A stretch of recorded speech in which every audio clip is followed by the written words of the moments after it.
Praise the Lord. இன்றைய சிந்தனையின் வசனத்தோடு கதை ஒன்றை கேட்போமா? இன்னைக்கு மல்லையாக்கு ஜெயில இருந்து விடுதலை. காரணம் அவனோட நன்னடத்தை. ஜெயிலர் அவனோட உடைமைகள் எல்லாம் கையில கொடுத்தாரு. மேலும் ஒரு சிறிய தொகையை அவன் கையில கொடுத்தாரு. என்ன மல்லையா, வெளியே போய் என்ன பண்ண போற அப்படின்னு கேட்டாரு.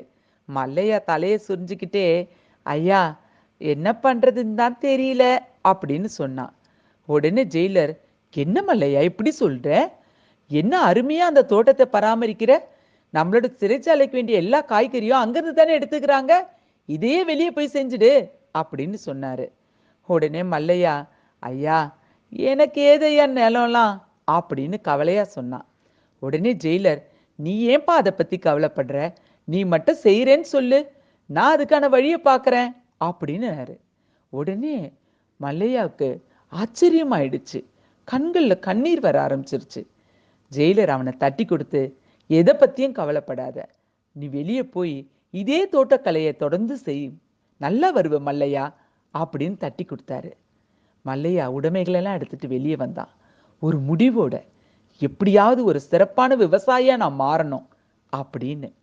என்னங்க, நம்ம வாழ்க்கையில மட்டும் இப்படி பாராட்டி தட்டி கொடுக்கறவங்க இருந்தாங்கன்னா வாழ்க்கையே மாறிடும். அதுவே நமக்கு ஒரு திருப்பு முனையா ஆயிடுது. வேத வசனம் என்ன சொல்லுதுன்னு பார்க்கலாமா? நீ ஆசீர்வதிக்கப்பட்டவன், நீ பெரிய காரியங்களை செய்வாய், மென்மேலும் பலப்படுவாய். 1 சாமுவேல் 26ஆம் அதிகாரம் 25ஆம் வசனம். ஆமாங்க, உங்க வாழ்க்கையில நீங்களும் ஆசீர்வதிக்கப்பட்டவங்களாக மட்டும் இல்ல, பெரிய காரியங்களை செய்ய போறீங்க. அதோட பலப்பட போறீங்க. எப்படி பலப்பட போறீங்க? நீதியில பலப்பட போறீங்க, உண்மையில பலப்பட போறீங்க, அன்புல பலப்பட போறீங்க, ஐஸ்வர்யத்துல பலப்பட போறீங்க, குடும்ப சமாதானத்துல பலப்பட போறீங்க, ஒருவருக்கு விட்டு கொடுக்கறதுல பலப்பட போறீங்க, உழைக்கிறதுல பலப்பட போறீங்க.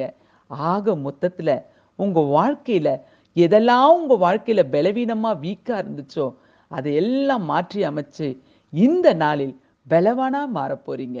God bless you all.